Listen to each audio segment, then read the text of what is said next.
Friends, सगळ्यांचं पुन्हा एकदा स्वागत आहे आपल्या या ऑनलाईन प्लॅटफॉर्म वरती.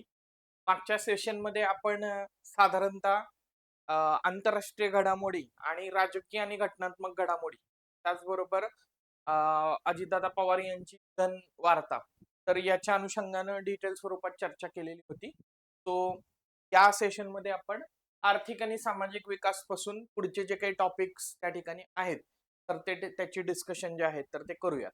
राईट. तो बघा, आर्थिक आणि सामाजिक विकास मधली पहिली न्यूज आहे. पंतप्रधान नरेंद्र मोदी केरळमध्ये पंतप्रधान स्वनिधी क्रेडिट कार्ड त्या ठिकाणी लॉन्च केलं. आता बेसिकली इन कंटिन्युएशन मध्ये गव्हर्नमेंट स्कीम्सच्या बाबतीमध्ये डेव्हलपमेंट होतीये.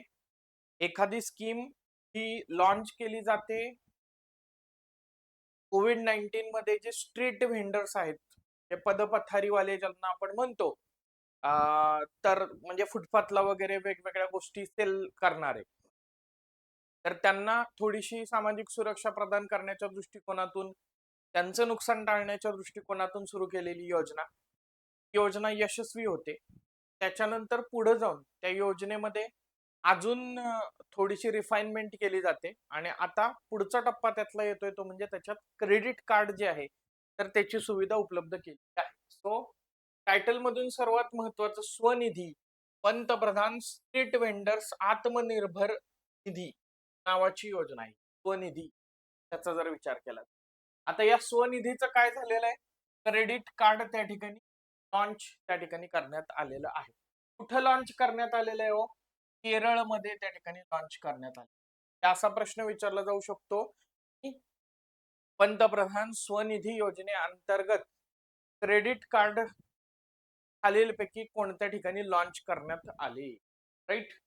तो युपीआय लिंक्ड रुपे प्लॅटफॉर्म कमी किमतीच्या क्रेडिटसाठी त्वरित प्रवेश जे आहे तर ते प्रदान करतं. बघा, तुम्ही तुमच्या गुगल पे ला वगैरे पण चेक करा, तिथं रुपे क्रेडिट कार्ड नावाचा ऑप्शन त्या ठिकाणी लिंक करण्याचा दिसतो. राईट. तो 2020 मध्ये बेसिकली ही योजना सुरू करण्यात आलेली होती. कोविड-19 मध्ये पुन्हा एकदा लॉकडाऊन नंतर लोकांना त्यांचे व्यवसाय सुरू करायचे होते, तर त्या दृष्टिकोनातून त्यांना विनातारण काही खेळतं भांडवल कर्ज देण्याच्या दृष्टिकोनातून ही योजना लॉन्च करण्यात आलेली होती. जसं की मी सांगितलं की 2020 ची जरी योजना असली तरी देखील ऑगस्ट 2025 मध्ये सरकारनं त्या योजनेची रिफाइनमेंट म्हणजे पुनर्रचना केली आणि त्याचा विस्तार जो आहे तर तो 31 मार्च 2030 पर्यंत 31 मार्च 2030 पर्यंत करण्यास त्या ठिकाणी मान्यता दिलेली आहे. राईट. एकूण अलोकेशन जे आहे तर ते 7,332 कोटी रुपये इतकं आपल्याला दिसेल. राईट. सुधारित चौकटीचा उद्देश आहे 1.15 कोटी पदपथारीवाले आहेत तर त्यांना लाभ देणं आहे आणि 50 लाख नवीन लाभार्थींचा त्याच्यामध्ये समावेश आहे. राईट. तो सुधारित रचनेअंतर्गत पात्र पदपथारीवाल्यांना व्याज अनुदानाच्या लाभासह एका वर्षासाठी 15,000 रुपयापर्यंतचे पहिले खेळते भांडवल कर्ज जे आहे तर ते मिळू शकते. राईट. ते आता त्यांना कुठं बँकेत वगैरे जायची गरज नाही, क्रेडिट कार्ड थ्रू पण हे खेळतं भांडवल त्या ठिकाणी घेऊ शकतात. अशी ही स्वनिधी नावाची योजना आहे. तर पहिलं कर्ज जर का वेळेवर परत केलं 15,000चं, तर त्यांना 25,000चं भांडवल त्या ठिकाणी मिळतंय. राईट. आणि 25,000ची परतफेड केली तर त्यांना 50,000चं त्या ठिकाणी आहे, तर ते तिसऱ्या टप्प्यामध्ये मिळतं. राईट. तो टप्प्याटप्प्यानं त्यांच्या व्यवसाय वाढीला समर्थन देण्याच्या दृष्टिकोनातून ही त्या ठिकाणी स्कीम आहे. लक्षात ठेवा, 15, 25 आणि 50 याच्यावरती मात्र प्रश्न डेफिनेटली विचारला जाऊ शकतो. हा प्रश्न मुद्रा बँकेचं जे शिशु किशोर तरुण या योजनांवरती याच्यापूर्वी प्रश्न आलेले होते, तसे प्रश्न इथे विचारले जाऊ शकतात. राईट.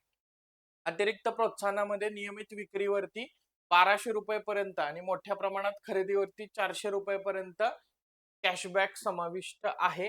ते विहित मासिक आणि त्रैमासिक मर्यादेच्या अधीन त्या ठिकाणी आहे.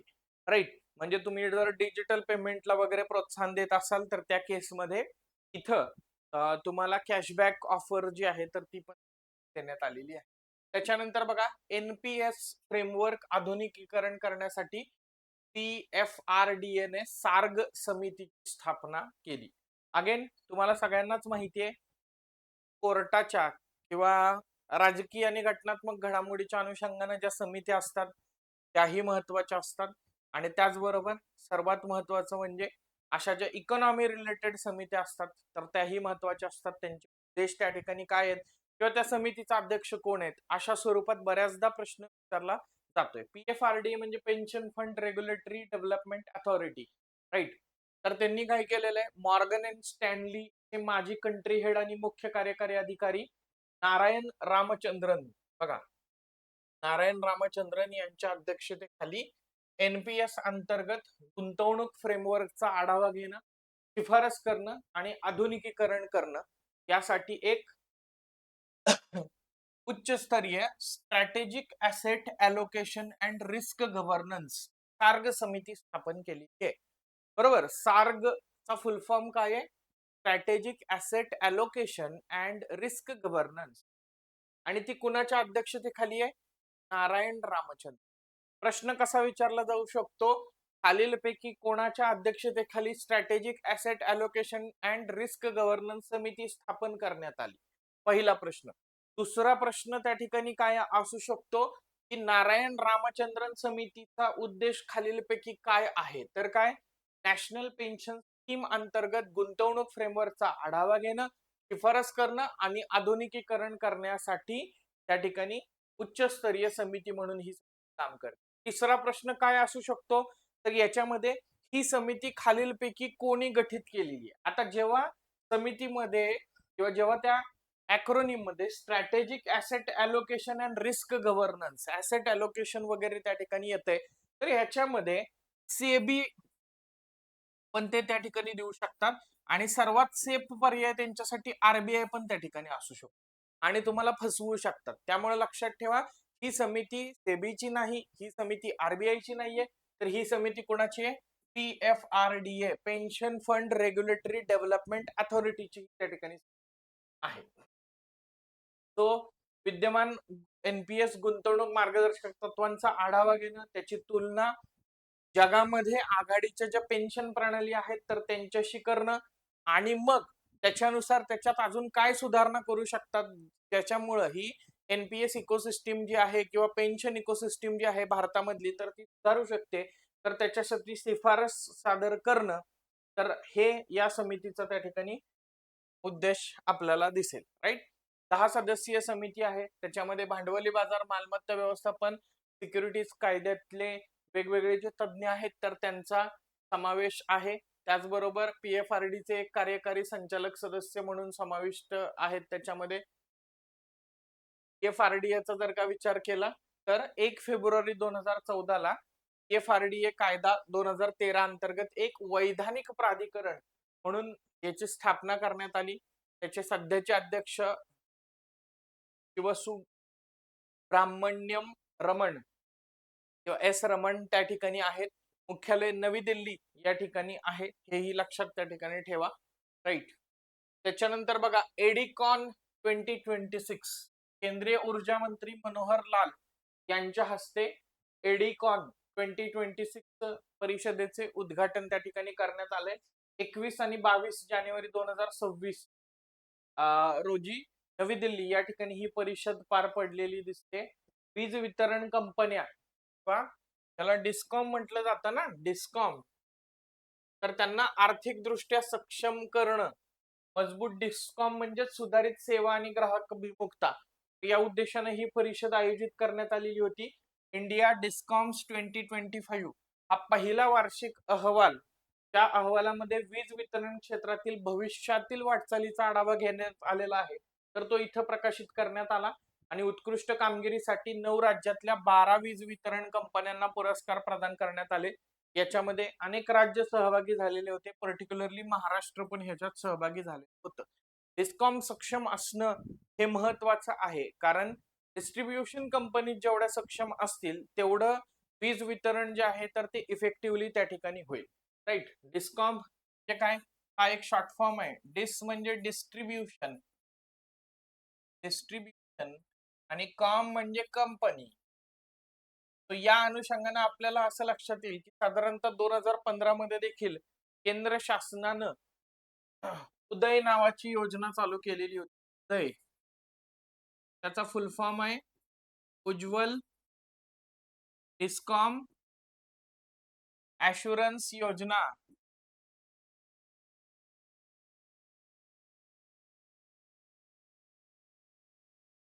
राईट. डिस्ट्रीब्युशन कंपनीसाठीच ही योजना होती. डिस्ट्रीब्युशन कंपनीज मध्ये एनपीएचं प्रमाण मोठ्या प्रमाणात होतं. एनपीएच नॉन परफॉर्मिंग ऍसेट्स व्हायला लागलेल्या होत्या त्या. का? कारण त्यांचं वीज देयक जे असतं तर ते वीज देयक थकीत बऱ्याच प्रमाणात राहत होतं. आपण म्हणजे नाही, आपली वीज थकीत राहिलं की दुसऱ्या महिन्यात तिसऱ्या महिन्यात येऊन काय करतात, ते वीज कापून जातात. पण तसं नाही. मोठमोठे जे कारखाने वगैरे आहेत तर त्याच्यात खूप जास्त वीज देयकाची पेंडन्सी त्या ठिकाणी आहे आणि त्याच्यामुळे काय होतंय, डिस्कॉम वरचा भार जो आहे तर तो वाढतोय आणि त्यामुळे डिस्कॉम प्रॉपर परफॉर्म करू शकत नाही. म्हणून उदय नावाची योजना, उज्ज्वल डिस्कॉम ऍश्युरन्स योजना चालू करण्यात आलेली होती. त्याच्यामध्ये 3 टप्प्यामध्ये, पहिल्या टप्प्यात 75% अनुदान त्यांच्या कर्जाच्या, दुसऱ्या टप्प्यात 50% अनुदान त्यांच्या कर्जाच्या आणि तिसऱ्या टप्प्यामध्ये 25% अनुदान त्यांच्या कर्जाच्या, असं 3 टप्प्यात अनुदान देऊन त्यांना एनपीए मधनं बाहेर काढणं हे टार्गेट डिस्कॉम उज्ज्वल डिस्कॉम ऍश्युरन्स योजनेचं त्या ठिकाणी होतं. उदय, राईट. तो लक्षात घ्या. आपण बॅक लिंकिंग पण करण्याचा त्या ठिकाणी प्रयत्न करतोय. मुंबई पुणे अतिजलद ट्रेनची घोषणा. राईट. बॅक लिंकिंग ह्याच्यासाठी आहे की आता मगाशी तुम्ही सार्ग समिती पण बघितली. तुम्ही जेव्हा इकॉनॉमी मध्ये पीएफआरडीए वाचाल तर तेव्हा आत्ताची ही सार्ग समिती जी आहे तर ती पण त्या ठिकाणी लक्षात ठेवणं अपेक्षित आहे. जरा मला अशा न्यूज थोड्या आवडतात की ज्या न्यूज मध्ये बॅक लिंकिंग मोठ्या प्रमाणात होतं, टीएसचं लॉजिक जे आहे तर ते ऍप्लिकेबल होतं. बाकी न्यूज ज्या असतात ना, ज्या नुसत्या इन्फॉर्मेटिव्ह असतात त्या वाचणं पण अवघड जातं. वाचणं अवघड इन द सेन्स काय, त्याची जीएसची लिंक लागत नाही आणि शिकवणं तर त्या महा अवघड. का? कारण तुम्हाला असं वाटणार की सर काय सांगतायत, कुठल्या प्लॅनेटवर तर सांगतायत, काय घेणं देणं नाही. राईट. सो ही लिंकेजेस जे आहेत तर ते एस्टॅब्लिश करता आले आपल्याला पाहिजेत. मुंबई पुणे अतिजलद ट्रेनची घोषणा. आता ही तसं बघायला गेलं तर आपल्याला असं लक्षात येईल की कुठली न्यूज आहे तर या वर्षीच्या बजेटमध्ये जे काय अतिजलद ट्रेन रूट वरती वेगवेगळ्या चालू करणार आहेत, राईट, तर त्याच्यापैकी एक त्या ठिकाणी मुंबई पुणे आहे. देशामध्ये या बजेट नुसार किती अतिजलद ट्रेनचं जाळं निर्माण करण्यात येणार आहे, परत 7 अतिजलद ट्रेन त्या ठिकाणी प्रकल्प राबवले जाणार आहेत. राईट. तो त्या 7 अतिजलद ट्रेन मध्ये बेसिकली मुंबई पुणे आणि पुणे ते हैदराबाद असे 2 ट्रेन प्रकल्प आहेत जे महाराष्ट्राशी त्या ठिकाणी संबंधित आहेत. राईट. पर्यावरण अनुकूल प्रवासी प्रणालींना त्याच्यात चालना त्या ठिकाणी देणार आहे. याच्यासाठी फेब्रुवारी 2016 मध्ये national high speed rail corporation लिमिटेडची स्थापना त्या ठिकाणी करण्यात आलेली होती. राईट. हो, ते लक्षात घ्या. 7 मध्ये कोणकोणते आहेत? मुंबई ते पुणे आहे, पुणे ते हैदराबाद आहे, हैदराबाद बेंगळुरू आहे, हैदराबाद चेन्नई आहे, चेन्नई बंगळुरू आहे, बंगळुरू वाराणसी आहे आणि वाराणसी ते सिलिगुडी आहे. Chicken neck corridor. तो लक्षात ठेवायचा आहे. महत्वाची शहरं जोडण्याचा प्रयत्न केलाय. मग त्यामध्ये मुंबई आहे, पुणे आहे, हैदराबाद आहे, बंगळुरू आहे, वाराणसी आणि सिलिगुडी. राईट. मुंबई पुणे लक्षात राहील. राईट. त्याच्यानंतर पुणे हैदराबाद लक्षात राहील. हैदराबाद वरनं 2 ठिकाणी कनेक्टिव्हिटी वाढवायची, एक तर चेन्नईला आणि एक तर बेंगळुरूला. चेन्नईवरनं परत बंगळुरूला, बंगळुरूवरनं वाराणसीला आणि वाराणसीवरून सिलिगुडीला. लक्षात राहील. राईट. असाही प्रश्न विचारला जाऊ शकतो की खालीलपैकी कोणकोणते प्रकल्प प्रस्तावित आहेत अतिजलद ट्रेनचे, तर हे रूट त्या ठिकाणी लक्षात घ्या. क्लिअर. नेक्स्ट. केंद्रीय करामध्ये राज्यांचा 41% महसूल वाटा. बघा, केंद्रीय करातून राज्यांना जो हस्तांतरित होणारा महसुलाचा वाटा आहे तर तो 41% कायम ठेवण्याची शिफारस जी आहे तर ती 16व्या वित्त आयोगाची होती आणि ती शिफारस मान्य केल्याची घोषणा जी आहे तर ती केंद्रीय अर्थमंत्री निर्मला सीतारामन यांनी त्या ठिकाणी दिसते. सो डिव्होल्युशन ऑफ द टॅक्सेस ज्याला आपण म्हणतो की सेंटरकडनं स्टेटकडे, तर ते 41% शिफारस कुणी केलेली होती? 16व्या वित्त आयोगानं केलेली होती आणि ती मान्य करण्यात आलेली आहे. याच्या आधी पण 14व्या वित्त आयोगानं अशा जेव्हा शिफारसी केलेल्या होत्या तेव्हा मॅक्सिमम डिव्होल्युशन जे आहे तर ते त्या ठिकाणी स्टेट्सला म्हणजे राज्यांना त्या ठिकाणी देण्याची शिफारस त्यांनी केलेली होती. आणि ती जेव्हा मान्य करण्यात आलेली होती तर तेव्हा त्याच्यावरती देखील प्रश्न आलेला होता. त्याच्यानंतर देखील एक बेसिकचा हा पॉइंट म्हणून की केंद्रीय महसुलातील किती टक्के वाटा जो आहे तर तो राज्यांना दिला जातोय तर तेही विचारण्यात आलेलं होतं. तर त्याच्यात इथं हा 41% बाबतीत प्रश्न विचारला जाऊ शकतोय बघा. राईट. मग बऱ्याच राज्यांनी ही मागणी किती 50% पर्यंत केलेली होती. मात्र वित्त आयोगाने 41%ची शिफारस त्या ठिकाणी आहे. राईट. तो सेंटर स्टेट रिलेशन आपण वाचतो तर त्याच्यामध्ये बघा केंद्र सरकारने कर रूपाने जमा होणाऱ्या निधीतून राज्यांना किती टक्के वाटा हस्तांतरित करायचा याची शिफारस जी आहे तर ती कोणाकडून केली जाते? वित्त आयोगाकडून केली जाते. वित्त आयोग म्हटल्यानंतर आर्टिकल 280 लगेच लक्षात ठेवला पाहिजे. दर 5 वर्षांनी वित्त आयोगाचं गठन हे भारताच्या राष्ट्रपतींद्वारे केलं जातं आणि त्याच्यानंतर काय केलं जातं? वित्त आयोग जो आहे तर तो याच्याविषयी शिफारसी त्या ठिकाणी प्रदान करतो. 16व्या वित्त आयोगाच्या शिफारसीनुसार 2026 ते 2031 या 5 वर्षांच्या कालावधीत केंद्रीय करातून राज्यांचा वाटा किती आहे? 41%. गॅरंटेड येणारा हा प्रश्न आहे, लक्षात घ्या. 15व्या वित्त आयोगानं 2021 ते 26 केंद्रीय करातून 41% वाटा हस्तांतरित करण्याची शिफारस जी आहे तर ती केलेली होती आणि ती देखील केंद्राने मान्य केली. हीच शिफारस 16व्या वित्त आयोगानं कायम ठेवलेली आहे.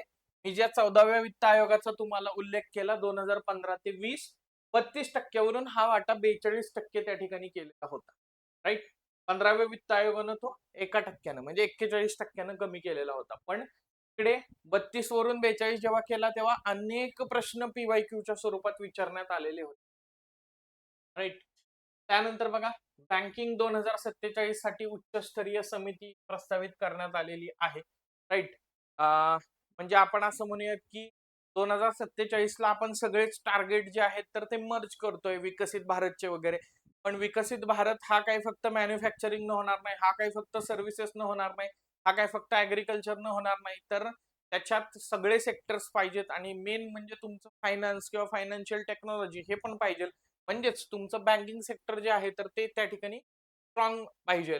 तर हे बँकिंग सेक्टर स्ट्रॉंग करण्याच्या दृष्टिकोनातून समिती ज्या आहेत तर त्या गठीत करण्यात येणार आहेत. राईट. प्रस्तावित आहेत. पण मग आता प्रस्तावित आहेत, समिती स्थापन नाही केली, मग मी हे आर्टिकल का घेतलं? तर पेपरमध्ये फार सुंदर हे ठळक समित्या आलेल्या होत्या आणि त्याचे उद्देश आलेले होते. अनेक वेळा अगट बगट जोड्यालावाला हा मुद्दा आपल्याला विचारला जातो. एका तळावरती आपल्याला समित्या मिळत नाहीत आणि मग कन्फ्युजन त्या ठिकाणी होतं. तो बघा नरसिंहन समिती 1 आणि 2 आहे बँक पुनर्रचनेसंबंधी. त्यानंतर रंगराजन समिती आहे बँकांचं संगणकीकरण, सर्वात महत्वाचा मुद्दा. राजन समिती आहे जागतिक अरिष्ठाच्या पार्श्वभूमीवरती सुधारणा, जे ग्लोबल लेवलला जे काही स्लोडाऊन झालेलं होतं त्याच्या संबंधी. गोयपोरिया समिती सेवा गुणवत्ता. त्यानंतर नचिकेत मोर समितीचा उल्लेख बऱ्याचदा येतो आर्थिक समावेशन. आर.व्ही. गुप्ता समिती ग्रामीण पतपुरवठा संबंधी. त्यानंतर पी.जे. नायक समिती सरकारी बँकांची स्वायत्तता. त्यानंतर उषा थोरात समिती बँकेतर वित्तीय कंपन्या, राईट, एनबीएफसीच्या बाबतीमध्ये. ए घोष समिती फसवणूक किंवा अनिष्ट प्रथा. के माधव दास समिती नागरी सहकारी बँकांशी संबंधित आहे. एस पी तलवार समिती अशक्त सरकारी बँकांची पुनर्रचना त्या ठिकाणी करणं. विमल जालान समिती नवीन बँक परवान्यांसंबंधी आणि खन्ना समिती बुडीत कर्जांच्या संबंधित. राईट. तर आपण जे ट्रॅडिशनल समित्या वगैरे वाचतो तर त्याच्या व्यतिरिक्त यातल्याही काही महत्वाच्या समित्या आहेत तर त्या लक्षात ठेवा. राईट. त्यानंतर बघा केंद्राकडून महाराष्ट्राला अधिक मदत. अगेन 16व्या वित्त आयोगाचा तोच जो कॉन्टेक्स्ट आहे तर तो मी तुम्हाला त्या ठिकाणी दिलेला आहे ऑलरेडी की 16व्या वित्त आयोगानं केंद्रीय करातील महसुलाचा 41% वाटा हा राज्यांना द्यावा अशी शिफारस केलेली आहे.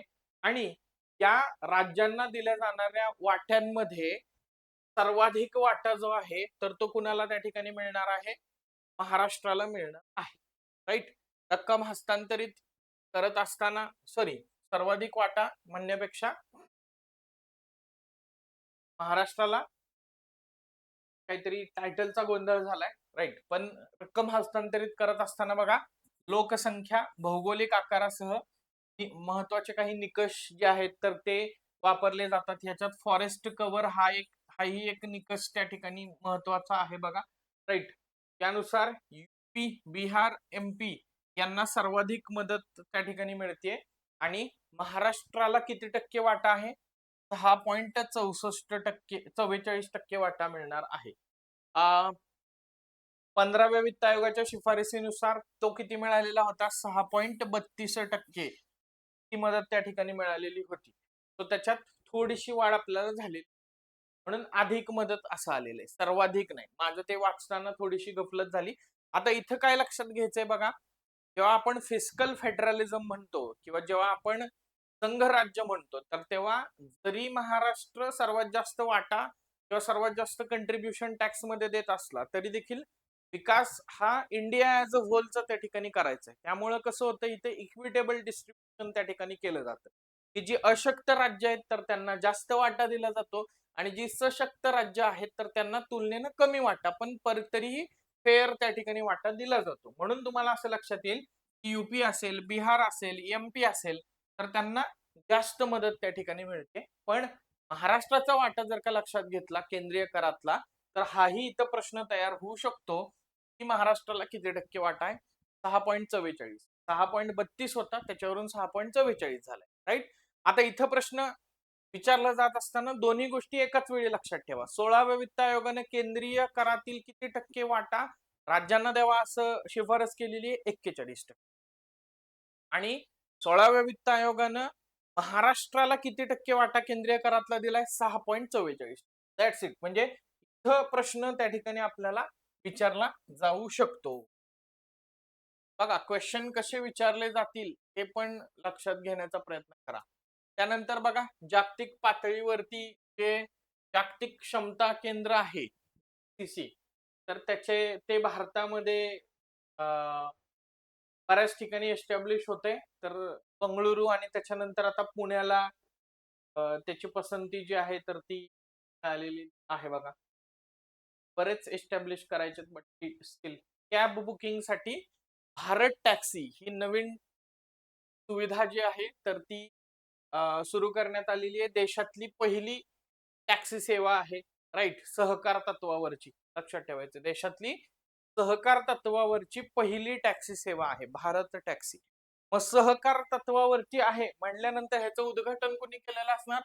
बट ऑब्विस सहकार मंत्र्यांनी केलेलं असणार. लॉजिक लक्षात घेण्याचा प्रयत्न करायचा. सुरुवातीला ही टॅक्सी सेवा दिल्ली एनसीआर रिजन मध्ये आणि गुजरात मध्ये उपलब्ध होणार आहे आणि त्याच्यानंतर त्याचा विस्तार जो आहे तर तो करण्यात येणार आहे. 2 महिन्याचं प्रशिक्षण याच्यासाठी देण्यात येणार आहे आणि टप्प्याटप्प्यानं आता दिल्ली एनसीआर आणि गुजरात आणि त्याच्यानंतर 2 वर्षात सगळ्या राज्यामध्ये आणि केंद्रशासित प्रदेशामध्ये त्याचा विस्तार होणार आहे.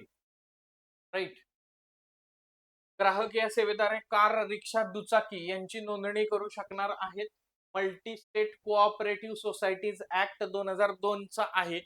तर त्याच्या अंतर्गत नोंदणीकृत आणि 6 जून 2025 रोजी स्थापन झालेली भारत टॅक्सी शून्य दलाली, वाढमुक्त किंमत प्रारूपावरती काम करते. त्यामध्ये नफा थेट चालकांना दिला जातो. आता इथं आपल्याला असं लक्षात येईल की ओला उबरच्या मध्ये कसं आहे, ते मध्ये कोणतरी ऍग्रिगेटर आहे तर त्यांना पण ते पैसे त्या ठिकाणी मिळतात. म्हणूनच बऱ्याचदा बघा, ओला उबर वाले काय म्हणतात, तुम्हाला कॅब कॅन्सल करा आणि मला डायरेक्ट पेमेंट करा, मी तुम्हाला तुमचं 10-20 रुपये पेमेंट कमी घेतो. का? कारण त्यांना त्यातला जास्त वाटा तिकडे द्यावा लागतोय. तर ते आहे, तर ते इकडं मध्यस्थ नसणार आहे. अमूल समूहासह सहकारी क्षेत्रातील 8 संस्थांच्या पुढाकारातून उभारण्यात आलेले सेवेचं प्रारूप शून्य उत्सर्जन आणि किफायतशीर भाडं असेल. हे मोस्टली याच्यात ईव्ही वरती वगैरे पण फोकस करण्यात येईल. बघा, सहकार टॅक्सी कोऑपरेटिव्ह लिमिटेड द्वारे हे संचलित केली जाणार आहे. रिक्षा, कार, दुचाकी या तिन्ही प्रकारात भारत टॅक्सी उपलब्ध असणार आहे. चालकाला प्राप्त झालेल्या 100 रुपयातील 80 रुपये त्याच्या थेट बँक खात्यात जमा होतील. उरलेले 20 रुपये हे त्या चालकाच्याच मालकीचे त्या ठिकाणी असतील. चालकांना अपघात विमा त्या ठिकाणी लागू होईल. आतापर्यंत 3 लाख चालकांकडून याच्यासाठी नोंदणी जी आहे तर ती करण्यात आलेली आहे. त्यानंतर बघा, डिजिटल फसगत झालेल्या ग्राहकांना 25,000 रुपयापर्यंत भरपाई शक्य. तो छोटे मोठे डिजिटल फ्रॉड झालेले काही ग्राहक असतील तर त्यांना मॅक्सिमम 25,000 रुपयापर्यंत भरपाई दिली जाईल असं आरबीआयचे गव्हर्नर सांगितले. तो नवीन एक त्यांनी प्रस्थापित भरपाईसाठी एक स्कीम आणलेली आहे, ज्याच्यामध्ये एक रकमी वन टाइम सेटलमेंट मध्ये 25,000 रुपये त्या ठिकाणी मिळतील. Right, maximum. राईट, गमावलेल्या रकमेच्या 85% किंवा मॅक्सिमम. लघु उद्योगांना तारणमुक्त कर्ज मर्यादा 20 लाखांवरती त्या ठिकाणी गेलेली आहे बघा. बरोबर, मागच्या बजेटमध्ये आपण बघितलं की निर्मला सीतारामन यांनी सांगितलं की MSME सेक्टर जे आहे तर ते अराउंड 44% त्या ठिकाणी सर्व्हिस सेक्टरमध्ये कंट्रीब्यूट त्या ठिकाणी करताना दिसते, किंवा सर्व्हिस किंवा मॅन्युफॅक्चरिंग असेल ते. राईट, तो त्याला आपल्याला जास्तीत जास्त चालना दिली पाहिजे. आणि MSME मध्ये पोटेन्शियल आहे की ते काय करू शकतात, स्थानिक स्तरावरती रोजगार निर्मिती करू शकतात. सो त्याच्या अनुषंगानं आरबीआयनं काय केलेलं आहे, लघु उद्योगांसाठी तारणमुक्त कर्जाची सध्याची मर्यादा होती 10 लाख, त्याच्यावरून ती 20 लाख रुपयापर्यंत त्या ठिकाणी आहे. त्यांनी 1 एप्रिल 2026 पासून हे नियम त्या ठिकाणी लागू आहेत.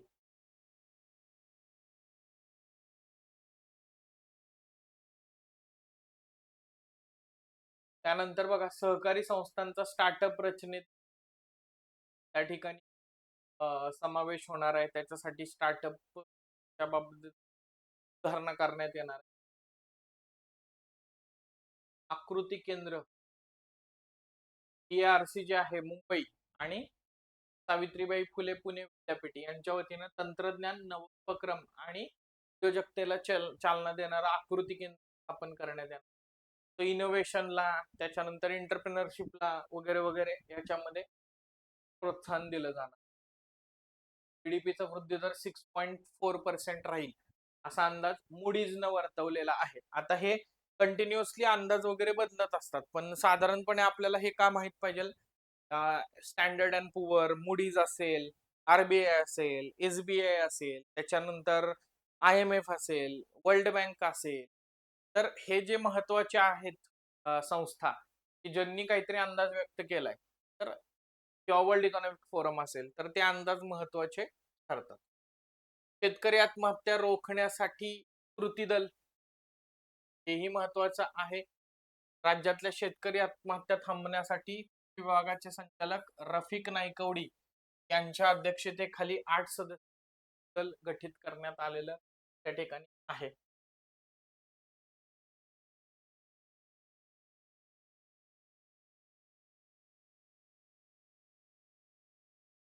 जागतिक भ्रष्टाचार धारणा निर्देशांक 2025 जे ग्लोबल करप्शन परसेप्शन इंडेक्स 2025 याच्यामध्ये सर्वात जास्त करप्ट असणाऱ्या देशांची यादी आहे. भारत जगभरामध्ये 91व्या क्रमांकावरती त्या ठिकाणी आहे. 100 पैकी 39 गुण जे आहेत तर मिळालेले आहेत. तो गेल्या वर्षीच्या तुलनेत स्कोर जो आहे तर तो 1 ने वाढलेला आहे. तर क्रमांक 96व्या स्थानावरून सुधारलेला आहे, 91व्या स्थानावरती आहे. अमेरिका 29व्या स्थानावरती आहे, UK 20व्या स्थानावरती त्या ठिकाणी आहे. मग पहिले काही देश बघा, डेन्मार्क आहे, फिनलँड आहे, सिंगापूर आहे, न्यूझीलंड आहे आणि नॉर्वे आहे. हे सर्वात कमी करप्ट असणारे देश त्या ठिकाणी आहे. 1 नंबरला कोण आहे, डेन्मार्क आहे, फिनलँड आहे, हे लक्षात घ्या. राईट, त्यानंतर भ्रष्टाचार धारणा निर्देशांकामध्ये सर्वाधिक भ्रष्ट देश, तर त्याच्यामध्ये 180 देशांचा हा अहवाल आहे. तो 180व्या क्रमांकावर व्हेनेझुएला आहे. त्यांचा करप्शन परसेप्शन इंडेक्सचा स्कोर फक्त 10 आहे. राईट, पहिल्या देशाचा किती आहे, 89 आहे, आणि भारताचा किती आहे, 39 त्या ठिकाणी. राईट. व्हेनेझुएला नंतर सोमालिया आहे, सॉरी 180व्या व्हेनेझुएला, त्यानंतर सोमालिया आणि दक्षिण सुदान अनुक्रमे 181व्या क्रमांकावरती त्या ठिकाणी आहे. राईट.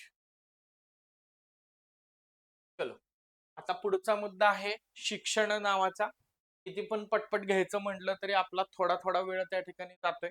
अगेन इकॉनॉमी वाला पण सेक्शन हा फार चांगला होता, ज्याच्यामध्ये व्हरायटी ऑफ न्यूज त्या ठिकाणी ना इक्विटी फ्रेमवर्क अधिसूचित त्या ठिकाणी केलं. सो ह्या इक्विटी फ्रेमवर्क मधून बराच गदारोळ त्या ठिकाणी झालेला होता बघा.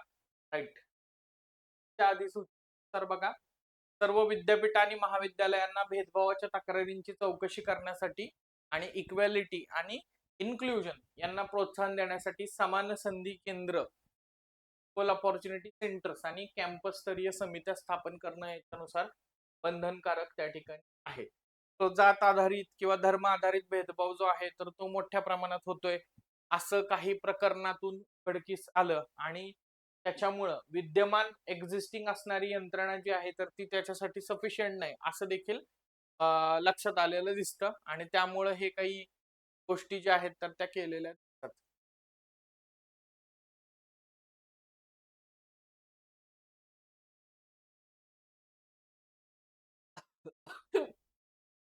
तो इकडे युजीसी बद्दल दिलेलं आहे बघा. सार्जंट कमिशनचा अहवाल आहे 1944चा. तर पहिल्यांदा विद्यापीठ अनुदान समिती स्थापन करण्याची शिफारस केली. त्याच्यानंतर 1947 पर्यंत त्याच्या व्याप्तीमध्ये सर्व विद्यमान विद्यापीठांचा समावेश झाला. 1948 मध्ये डॉक्टर एस राधाकृष्णन यांच्या अध्यक्षतेखालील विद्यापीठ शिक्षण आयोगानं युके मॉडेलनुसार याची पुनर्रचना करण्याची शिफारस केली. 1952 मध्ये केंद्र सरकारनं केंद्रीय विद्यापीठे आणि उच्च शिक्षण संस्थांना अनुदान देण्याचे काम करण्यासाठी विद्यापीठ अनुदान आयोग नियुक्त केला. 1953 मध्ये अबुल कलाम आझाद यांनी त्याचं औपचारिक उद्घाटन केलं. 1956 मध्ये एक वैधानिक संस्था बनली.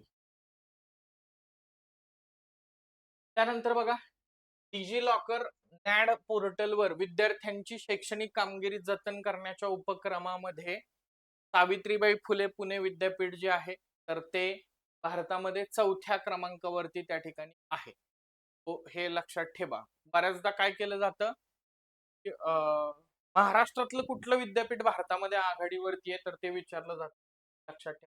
आश्रमशाळेतील 100 विद्यार्थी सफरीवरती बघा, विज्ञान प्रेरणा अभियानात चांगली कामगिरी करणारे आश्रमशाळेतले 100 विद्यार्थी आहेत तर त्यांना इस्रोची सफर जी आहे तर ती घडवण्यात येणार आहे. 15 ते 20 फेब्रुवारी दरम्यान सगळी जी आहे तर राईट.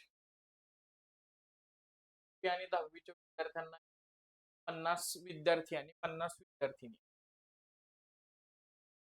तामिळनाडूमध्ये सर्वाधिक तज्ञ प्राध्यापक महाराष्ट्र 2ऱ्या क्रमांकावर आहे आणि गुजरात 3ऱ्या क्रमांकावर आहे. Professor of practice, professor of practice नावाचा मुद्दा त्या ठिकाणी आलेला होता.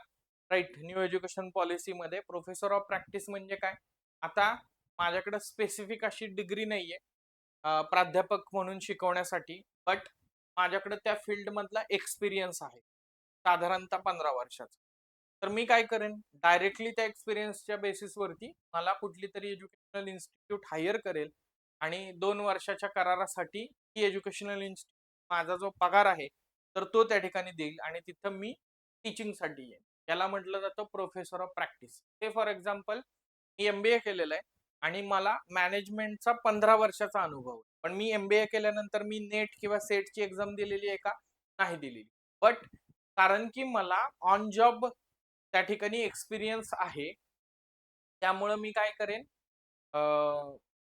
प्रोफेसर प्रॅक्टिससाठी अप्लाय करण्यासाठी त्या ठिकाणी करेन. आणि एखादं कॉलेज असेल की जे कॉलेज माझा काही दरमहा वेतन आहे तर ते 2 वर्षासाठी द्यायला तयार असेल तर कॉलेज सांगेल की असं असं आम्ही प्रोफेसर ऑफ प्रॅक्टिस अंतर्गत त्या ठिकाणी करत आहोत. तर ते सगळं आहे. याला विरोध पण बऱ्याच प्रमाणात होते की ऑलरेडी नेट सेट केलेल्या विद्यार्थ्यांची संख्या खूप जास्त आहे, त्यांना तुम्ही जॉब देत नाहीये आणि मग प्रोफेसर ऑफ प्रॅक्टिस म्हणून मागच्या दारानं कुणा घुसवत, बरोबर.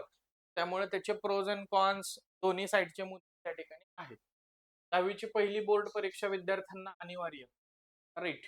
तर मला वाटतं हे पण आपण मागं डिस्कस केलेलं होतं, की 10वीच्या विद्यार्थ्यांना 2 बोर्ड परीक्षा देणं शक्य होतं CBSEच्या विद्यार्थ्यांना. त्यांनी सांगितलेलं आहे, की दुसऱ्या बोर्ड परीक्षेला त्यांनाच बसता येईल.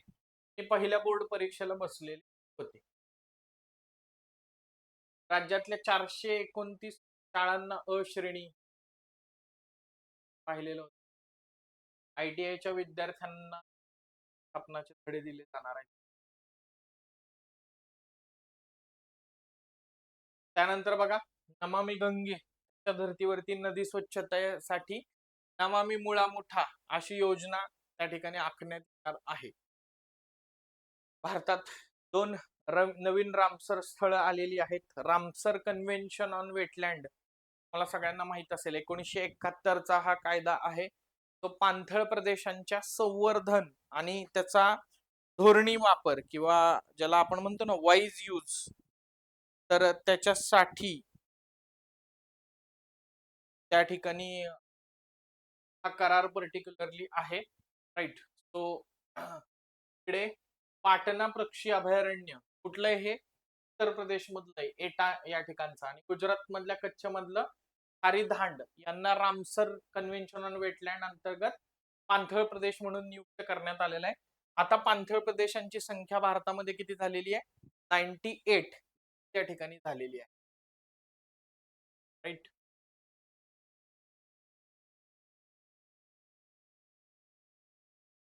पाटणा पक्षी अभयारण्य उत्तर प्रदेश मधलं एक संरक्षित अभयारण्य आहे. त्याची स्थापना 1991 ला झालेली आहे. उत्तर प्रदेश मधलं सर्वात लहान पक्षी अभयारण्य आहे. Lesser whistling duck, greylag form duck, ruddy shelduck, gadwall, Eurasian wigeon, Indian spot billed duck, northern shoveler, northern pintail यांसारख्या जलचर पक्ष्यांचं निवासस्थान त्या ठिकाणी आहे. हरिधानचा जर का विचार केला तर गुजरात मधल्या कच्छच्या रणामध्ये आहे. शुष्क बन्नी गवताळ प्रदेश आणि दलदलीच्या मिठाच्या सपाट प्रदेश आहे. राईट. कच्छी भाषेत छारी म्हणजे खारट आणि धांड म्हणजे उथळ पाणथळ जमीन. धोक्यात असलेल्या प्रजातींचं घर म्हणून ओळखलं जाते. Dalmatian pelican, oriental darter, black necked stork, Indian skimmer ह्या प्रजातींसाठी हा परिसर प्रसिद्ध आहे. हा परिसर क्षीरबत्ती किंवा भूत देखील प्रसिद्ध आहे. पन्नी गवताळ प्रदेशामध्ये अंधारात रात्री एक रहस्यमय घटना म्हणून त्याला ओळखलं. राईट. तो बाकी रामसर स्थळांच्या बाबतीमध्ये आपण बघू शकता, तमिळनाडूमध्ये जवळपास 20 रामसर स्थळ त्या ठिकाणी आहेत. राईट. तो रामसर वरती प्रश्न जो आहे तर तो ठरलेला आहे. येस. आता बघा पुढचा मुद्दा, ओझोनच्या धोक्यापासून जीवसृष्टी वाचवणारे संशोधक. तो बेसिकली हा एक ओझोनवरती रिसर्च करणाऱ्या संशोधकांचा ग्रुप आहे, जो हॅलोजन्स वरती किंवा हॅलॉन्स ज्याला आपण म्हणतो, तर त्यातून तयार झालेल्या मॉडेलमधून भविष्यातील पर्यावरणीय धोके टाळण्याच्या दृष्टिकोनातून उपाययोजना केल्या आहेत. असे 8 संशोधक आहेत. तर त्यांना रिसेंटली फ्रंटियर प्लॅनेट प्राइज न गौरवण्यात आलेलं आहे. तो या 8 संशोधकांमध्ये एक संशोधक हे भारतीय आहेत आणि ते महाराष्ट्रीयन आहेत. त्यांचं नाव आहे अनुप महाजन, फ्रंटियर प्लॅनेट. आणि हा पुरस्कार मिळवणारे ते एकमेव भारतीय संशोधक त्या ठिकाणी. बघा, जेवढं मार्क केले तेवढं फक्त काय असते की व्हेरी व्हेरी व्हेरी इम्पॉर्टंट या कॅटेगरीमध्ये आपण हे करूयात, की याच्यामुळे ह्याच्यावरती प्रश्न विचारला जाऊ शकतोय. कम्युनिटी अर्थ सिस्टीम मॉडेल संबंधी संशोधनासाठी अर्जेंटिना मधल्या या 8 संशोधकांच्या टीमला हे फ्रंटियर प्लॅनेट प्राइज जे आहे तर त्यानं गौरवलेलं आहे. बाकी आपल्याला असं लक्षात येईल की ओझोनच्या ऱ्हासामुळे काय काय परिणाम होऊ शकतात, तो की आयोगाचा एक आवडता मुद्दा आहे, तर त्याच्यावरती इथं मुद्दे दिलेले आहेत. त्यानंतर बघा, राखीव क्षेत्राच्या बाहेरील वाघांच्या व्यवस्थापनासाठी निधी. राईट. आता हे एक इंटरेस्टिंग गोष्ट आहे की आपण जेव्हा व्याघ्र संवर्धनाचा विचार करतो, तेव्हा भारतामध्ये असणाऱ्या 58 व्याघ्र प्रकल्पाव्यतिरिक्त पण वाघ आहेत का, तर डेफिनेटली आहेत. संरक्षित वनक्षेत्रामध्ये 65% वाघ राहत आहेत, पण 35% वाघ जवळपास आहेत हे संरक्षित वनक्षेत्राच्या बाहेर किंवा राखीव वनक्षेत्राच्या बाहेर त्या ठिकाणी राहतात. आणि त्याच्यावरती विचार करण्यात आलेला नव्हता, आणि आता पहिल्यांदाच नॅशनल टायगर कॉन्झर्वेशन अथॉरिटीनं राखीव क्षेत्राबाहेरील वाघांना देखील संरक्षण देण्याचं डिसाईड केलेलं आहे, त्याची निधीची तरतूद केलेली आहे. त्या अंतर्गत महाराष्ट्राला 5.40 कोटी निधी जो आहे तर तो दिला जाणार आहे. राखीव वनक्षेत्राबाहेर पर्टिक्युलरली मानव वन्यजीव संघर्ष किंवा मानव व्याघ्र संघर्ष तर तर तो मोठ्या प्रमाणात होतो. तो कमी करण्याच्या दृष्टिकोनातून त्यांच्या व्यवस्थापनासाठी tigers outside of tiger reserve या नाव प्रकल्पाची घोषणा करण्यात आलेली आहे. म्हणजे टायगर रिझर्व्ह हा जसा प्रकल्प आहे त्याच पद्धतीने टायगर आउटसाइड टायगर रिझर्व्ह हा देखील एक प्रकल्प आहे. 17 राज्यांमध्ये 80 वन विभागामध्ये तो राबवला जातोय. राईट. या अंतर्गत महाराष्ट्राच्या वन खात्यातील 6 विभागांसाठी, कारण बट ऑब्विस आपल्या इथे 6 व्याघ्र प्रकल्प आहेत. राईट आहे. नेक्स्ट, पंतप्रधान नरेंद्र मोदी यांच्याकडून एका धावपट्टीचं उद्घाटन झालेलं आहे.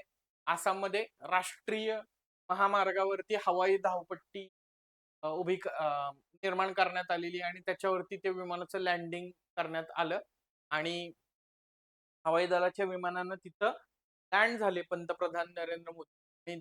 त्याचं उद्घाटन जे आहे तर ते केलं असं जाहीर केलं. दिब्रुगड मोरान राष्ट्रीय महामार्गावरती हवाई दलाच्या विमानांसाठी आपत्कालीन भू अवतरण सुविधा इमर्जन्सी लँडिंग फॅसिलिटी ELF निर्माण करण्यात आलेली आहे. तो त्या धावपट्टीवरती ऍक्च्युली विमान उतरवून पंतप्रधान त्या विमानात होते, आणि तशा पद्धतीने ते काय करण्यात आलं, उद्घाटन करण्यात आलं. सह्याद्री व्याघ्र क्षेत्र लास्ट वाइल्डरनेस यांच्यामध्ये सामंजस्य करार. अगेन काय, मानव वन्यजीव सह अस्तित्व बळकट करण्यासाठी सह्याद्री व्याघ्र प्रकल्पाअंतर्गत कम्युनिटी बेस्ड कॉन्झर्वेशन प्रकल्प त्या ठिकाणी राबवण्यासाठी सह्याद्री व्याघ्र राखीव क्षेत्र आणि लास्ट वाइल्डरनेस फाउंडेशन यांच्यामध्ये कराड या ठिकाणी सामंजस्य करार त्या ठिकाणी.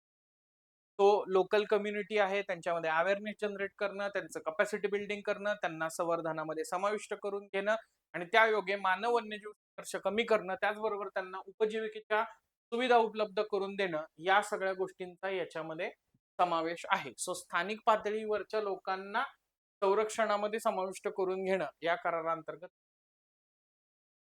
राईट. सो त्याच्यानंतर चालूया आत्ताशी आहो. ठीक आहे. विज्ञान तंत्रज्ञान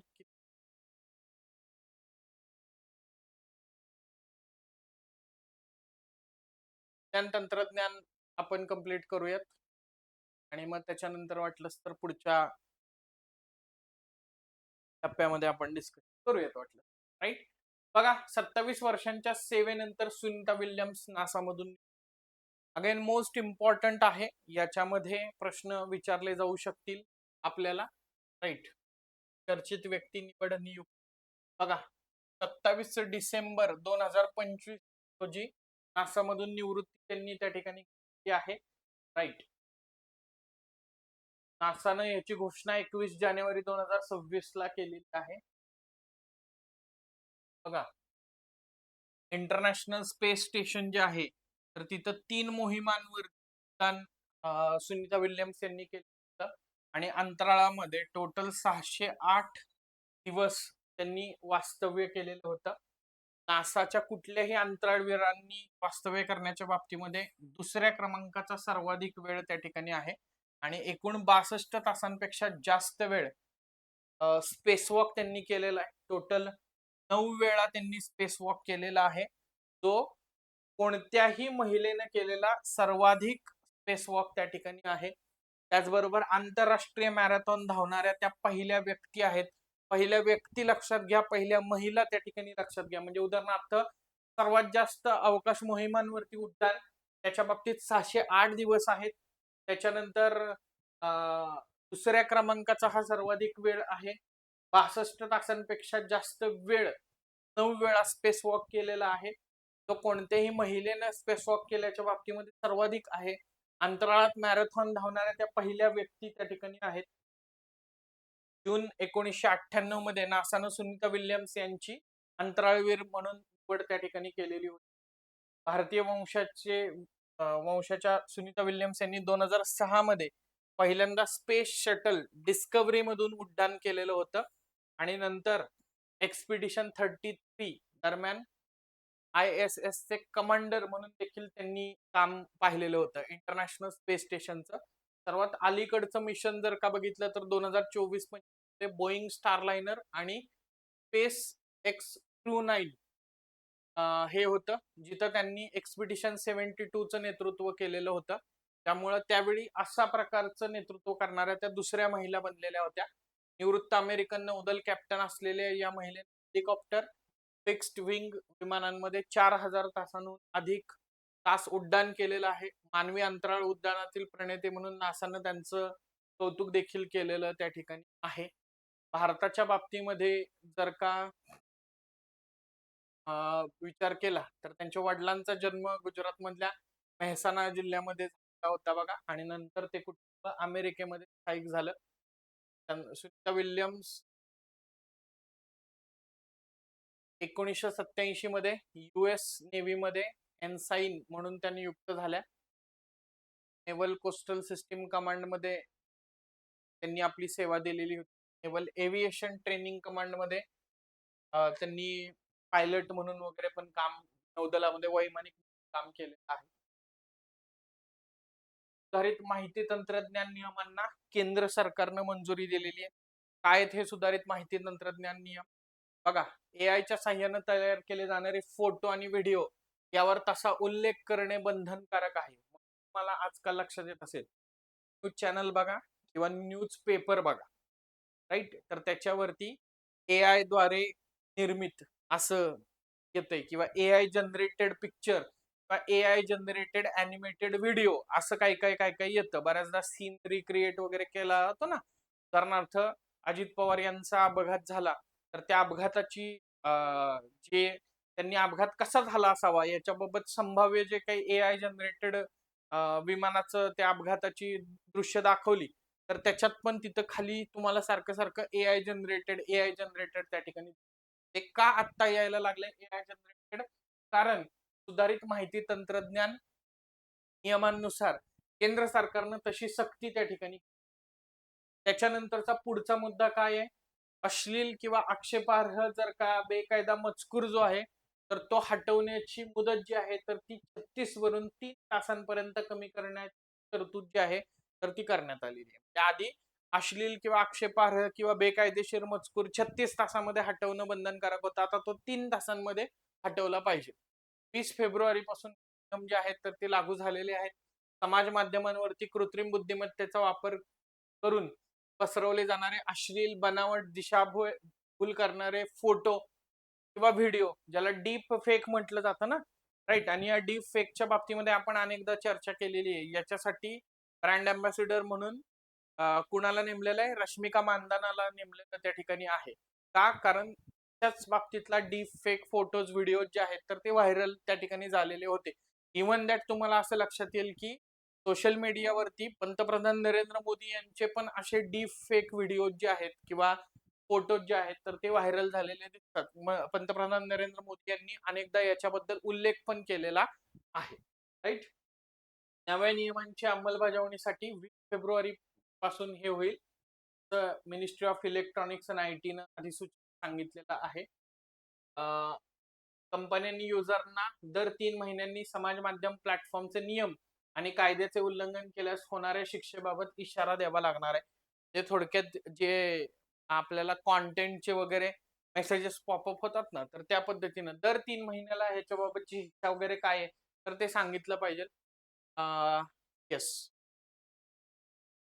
अश्लील खाजगीपणाचे उल्लंघन करणारा मजकूर हटवण्यासाठी कालावधी 2 तास आहे. बाकी 36 तासावरून 3 तासावर मुदत आली आहे ते मी सांगितलं. एआय आणि अल्गोरिदम यांच्या मदतीनं तयार केलेल्या कोणताही फोटो, ऑडिओ किंवा व्हिडिओ असल्यास त्यावर तसे लेबल असणं अनिवार्य आहे. कायमस्वरूपी मेटा डेटा समाविष्ट करावा लागणार आहे जेणेकरून तो बनावट असल्याचं उघडकीस त्या ठिकाणी येईल. AI चा वापर करून खोटी कागदपत्रे तयार करणे सर्वात महत्वाचं. मुलांचे लैंगिक शोषण दर्शवणारा मजकूर किंवा स्फोटकांशी संबंधित माहिती पसरवण्यावर पूर्णपणे बंदी घालण्यात आलेली आहे. केवळ समाज माध्यमेच नव्हे तर chat GPT, Google Gemini, Grok सारख्या AI टूल्सलाही नवीन नियम लागू होणार आहेत. ग्रोक वरती तर बरंच काय काय गोंधळ चालू असतो, आपण बघतो बऱ्याचदा. इंस्टाग्राम वरती त्याच्या पोस्ट, सॉरी काय ते टेलिग्राम, इंस्टाग्राम मीच अजून ट्विटर वरती ग्रोकचं बरंच काय काय चालू असतं. येस, चलो इकडे येऊयात परत. नेटवर्क रेडीनेस इंडेक्स 2025 बघा. दूरसंचार सेवांमध्ये वार्षिक गुंतवणूक, AI, वैज्ञानिक प्रकाशने, IT सेवा निर्यात आणि ई कॉमर्स कायदे याच्यामध्ये भारतानं प्रथम क्रमांक या इंडेक्स मध्ये पटकावलेला आहे. Right. Broadband mobile internet, broadband traffic आणि आंतरराष्ट्रीय इंटरनेट बँडविड्थ मध्ये भारत दुसऱ्या क्रमांकावरती आहे. बघा, मग नेटवर्क रेडीनेस मध्ये पहिल्या क्रमांकावर युनायटेड स्टेट्स आहे, त्यानंतर फिनलँड आहे, त्यानंतर सिंगापूर आहे, त्यानंतर डेन्मार्क आहे, त्यानंतर स्वीडन आहे. राईट.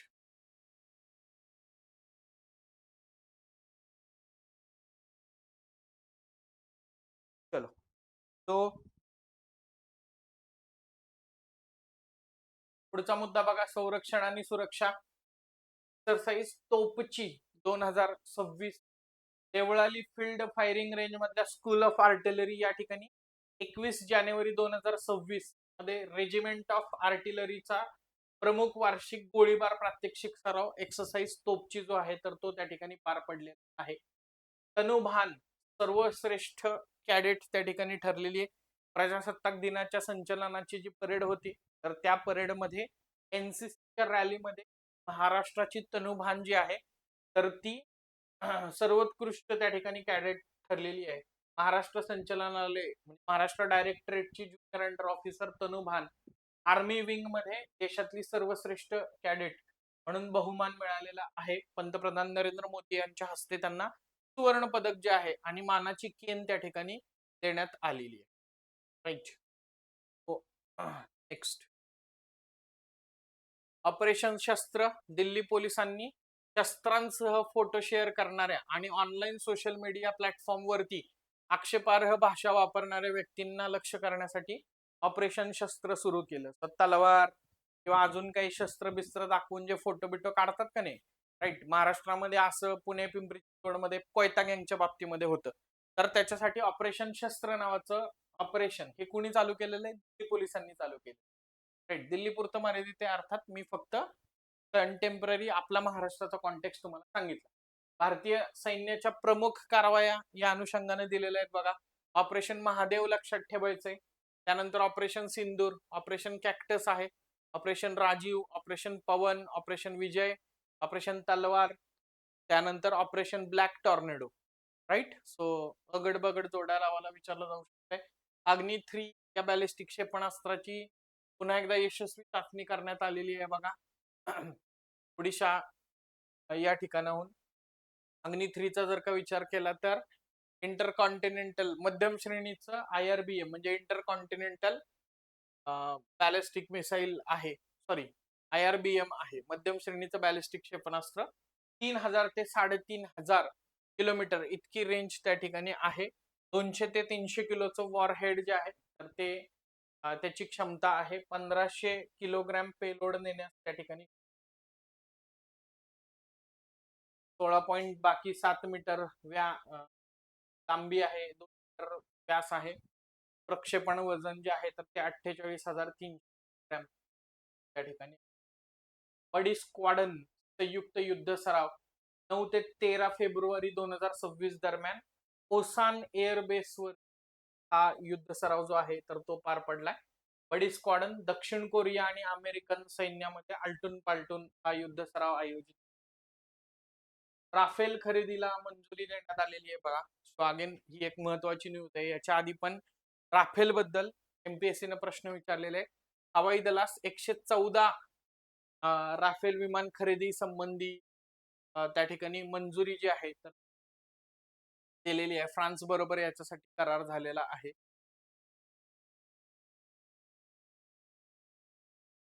इन सितू संयुक्त हवाई दल सराव, भारत आणि थायलंडच्या हवाई दलामध्ये हा सराव जो आहे तर तो त्या ठिकाणी पार पडलेला आहे.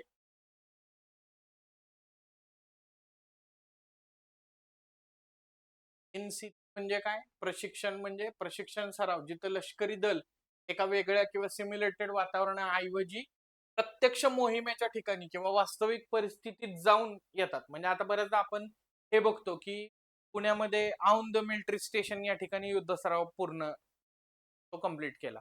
औंध मिलिटरी स्टेशन मध्ये काही रिअल सिच्युएशन नाहीये की ती म्हणजे रिअल साईट नाहीये की जिथं त्या ठिकाणी अशा प्रकारचे टॅक्टिक्स वगैरे आपण परफॉर्म करतोय. बरोबर, तिथे काही सिम्युलेटेड स्वरूपात क्रिएट केलेलं आहे. पण ऍक्च्युली अशा प्रकारच्या भागांमध्ये हे युद्ध सराव केले जात आहेत. सो रिअल टाइम म्हणून त्याला इन सिटू असं त्या ठिकाणी म्हटलं जातं. आणि एक्सिटू कन्झर्वेशन आपण एन्व्हायरमेंट मध्ये बऱ्याचदा बघतो. राईट, भारत आणि थायलंड मध्ये मैत्री आहे. राईट, हा भारत आणि थायलंडचा द्विपक्षीय सराव आहे. 14वी आवृत्ती 1 ते 14 सप्टेंबर 2025 दरम्यान मेघालयमधल्या उमरोई मध्ये झालेली.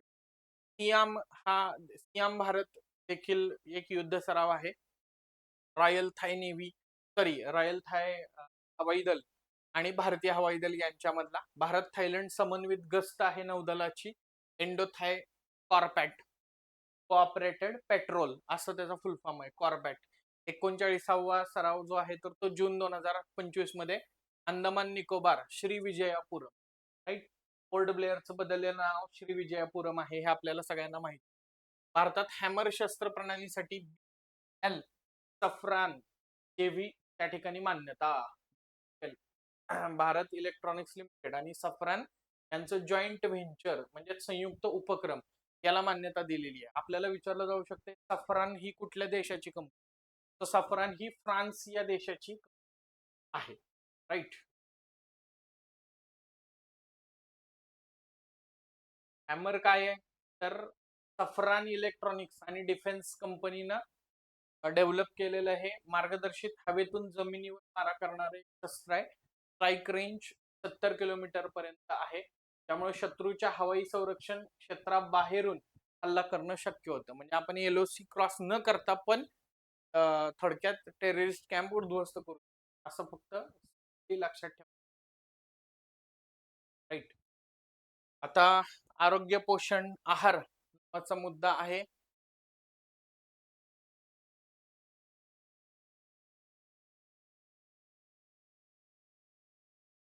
ठीक आहे. आता आजच्या दृष्टिकोनातून विचार केला तर आरोग्य पोषण आणि त्यानंतर राहिलेले नियुक्ती असेल, क्रीडा असेल, पुरस्कार महत्वाचा म्हणजे मुद्दा आपल्याला डिस्कस करायचा आहे. कारण पद्म पुरस्कार सगळे या महिन्यामध्ये किंवा जानेवारीच्या अनुषंगाने आपण 26 जानेवारीच्या अनुषंगाने बघायचे. 26 जानेवारीचे जे सर्वोत्कृष्ट चित्ररथ वगैरे आपण राजकीय घटनात्मक घडामोडीमध्ये 26 जानेवारी आणि ते अध्यक्ष वगैरे कोण होते, प्रमुख पाहुणे कोण होते या दृष्टिकोनातून चर्चा केली. आता त्याच्या पुढे आपल्याला त्या सगळ्या गोष्टींवर चर्चा करायची. तर हे सगळं सविस्तर स्वरूपात पुढच्या सेशनमध्ये भाग 3 मध्ये त्या ठिकाणी आपण बघूयात. आजच्या साठी इथंच त्या ठिकाणी थांबूयात. एकदम पण हेवी व्हायला नको, टप्प्याटप्प्याने आपण जाण्याचा प्रयत्न त्या ठिकाणी करतोय. तो भेटूयात पुढच्या सेशन मध्ये. तोपर्यंत कनेक्टेड त्या ठिकाणी राहा. धन्यवाद. जय हिंद. Bye bye.